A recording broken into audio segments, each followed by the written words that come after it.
அனைவருக்கும் மாலை வணக்கங்க. ஆடிப்பட்டத்துக்கு தயாராகிருந்து நம்ம தோட்டம் மண் கலவை பண்ணிட்டேன் நான். அப்படியே பூக்கள் பாருங்கள், எவ்வளோ பூக்கள் கொடுத்துருக்காங்க நம்ம தோட்டத்தில்னு. அடுக்கு செம்பருத்தி சிகப்பு கலர் ஒன்று, பிங்க் கலர் ஒன்று, நல்ல பெரிய சைஸு. மற்ற பூக்கள்லாம் மீடியம் சைஸ் பூக்கள் தான். நம்ம தோட்டத்தில் இல்லாத செடிகள் சில வகை தான். பெருசாக காய்கறி போடலைங்க. இப்போ தான் விதை போடுறேன் வெண்டைக்காய் செடிக்கு ஆடிப்பட்டத்திற்கு.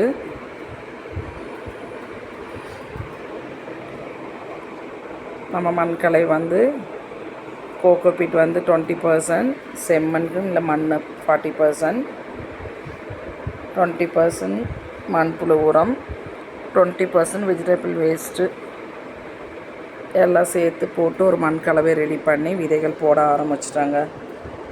நம்ம இப்போ போட்டால் இனி வரும் காலங்கள் மழைக்காலங்கள் தான். வெயில் குறைவாயிடுச்சின்னு சொல்லி வானிலையில் சொல்லியிருந்தாங்க. அதனால் இப்போ போட்டு நம்ம வரும்பொழுது ஆடி மாதம் நமக்கு அறுவடைக்கு ரெடி ஆகுமாங்க. வெண்டைக்காயெலாம் 30 நாள்லேருந்து 40 நாளுக்குள்ளே நம்ம அறுவடை எடுத்துடலாம். நீங்களும் இந்த மாதிரிலாம் ட்ரை பண்ணி பாருங்கள். எல்லாருமே ஆடிப்பட்டனா ஆடி மாதம் தான் வைக்கணும்னு அவசியம் இல்லை. வைகாசி மாதம் வச்சாலும் நம்ம ஆடி மாதத்துலேருந்தே அறுவடை எடுத்துகிட்டே இருக்கலாம். தரமான அறுவடைகள் கண்டிப்பாக கிடைக்கும். நீங்கள் இப்போவுமே மண் கலவையெல்லாம் ரெடி பண்ணி நமக்கு விதைகள்லாம் போட்டு செடிகள் வளர்க்க ஆரம்பிச்சிடுங்க. ரெயின் லில்லி பாருங்கள், ஒரு அழகான கலர் ரெயின் லில்லி இது.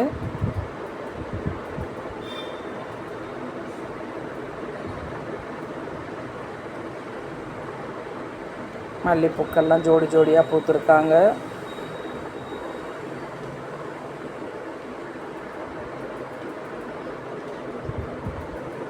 நம்ம கொடுக்குற உரங்கள் ரொம்ப ஈஸியான உரங்கள் தான் கொடுக்குறோம். செலவில்லாமல் நம்ம வெஜிடபிள் வேஸ்ட்டே மிக்ஸியில் அரைச்சி அப்படியே தண்ணியில் மிக்ஸ் பண்ணி கொடுக்கலாம். இல்லையா நல்லா தண்ணியில் ஊற போட்டு நைட்டு ஃபுல்லாக ஊறினதுக்கப்புறம் அதை அப்படியே புளிக்க வச்சு 1:5 ரேஷியோவில் செடிங்களுக்கு கொடுங்க.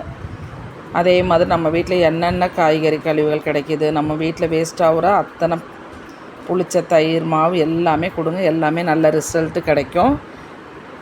ட்ரை பண்ணி பாருங்கள். நம்ம தோட்டத்து பூக்களை பார்த்தாலே உங்களுக்கு தெரியும், செடிகளையும் பார்த்தாலும் தெரியும். தரமான விதைகளும் தரமான மண்கலவையும் இருந்தாலே போதுங்க. போதுமான உரங்கள் கொடுத்தாலே பூக்களுக்கு குறைவில்லாமல் இருக்கும். ஒரு சின்ன செடியாக வாங்கி வச்சுருந்தேன். பக்க கிளைகள் நிறையா இப்போ பாருங்கள் எவ்வளோ ஒரு அழகான செடி ஆகிட்டாங்க. அந்தந்த பக்க கிளைகள்லேயும் மொட்டுக்கள் பூக்கள் வந்துகிட்டே தான் இருக்காங்க. ஈஸியாக இதெல்லாம் வளர்க்கலாங்க. அப்படியே நம்ம தோட்டத்தில் ஒரு வெள்ளரிக்காய் வந்திருக்காங்க. பட்ரோஸ் எல்லா கலர்லேயும் இருக்காங்க. ஆனால் இன்னும் பூக்கள் கொடுக்க ஆரம்பிக்கல. சிட்ரெல்லா 1 பூத்துருக்காங்க. சங்கு பூக்கள் 2 பூக்கள் பூத்துருக்காங்க, 2 கலர். செம்பருத்தி நம்மக்கிட்ட எப்படி பார்த்தாலும் ஒரு 10-15 செம்பருத்தி இருக்குங்க. எல்லாமே ஓரளவுக்கு நல்ல பூக்கள் கொடுக்குற செம்பருத்தி செடிகள் தான்.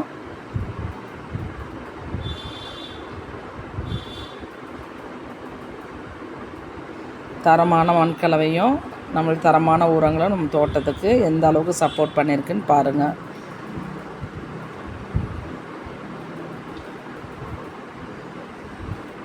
இந்த பருவம் ஏற்ற பருவங்க. நம்ம கட்டிங் வைக்கிறதுக்கோ விதைகள் போடுறதுக்கு எல்லாத்துக்குமே ஏற்ற பருவமாக அமையும் இது. இந்த பருவத்தில் ஸ்டார்ட் பண்ணுங்க. கொத்து கொத்தான அறுவடையை எடுங்க.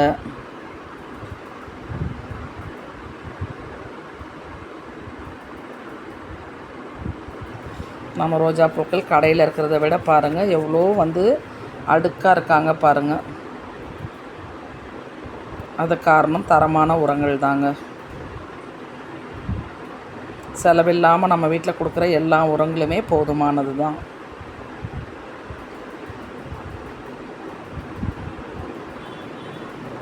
அப்படியே கொஞ்சம் அறுவடையெல்லாம் எடுத்துட்டு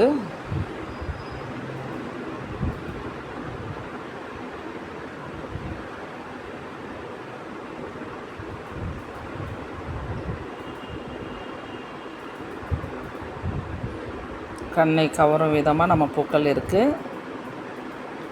அப்படியே ஒரு மஸ்மிலான் 1,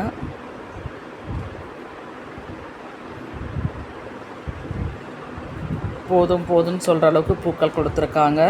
வேணும் வேணும்னு சொல்கிற அளவுக்கு காய்கள் வரணுங்க இன்னும். தேங்க்யூ ஆல் சப்போர்ட் பண்ணுங்கள். Subscribe like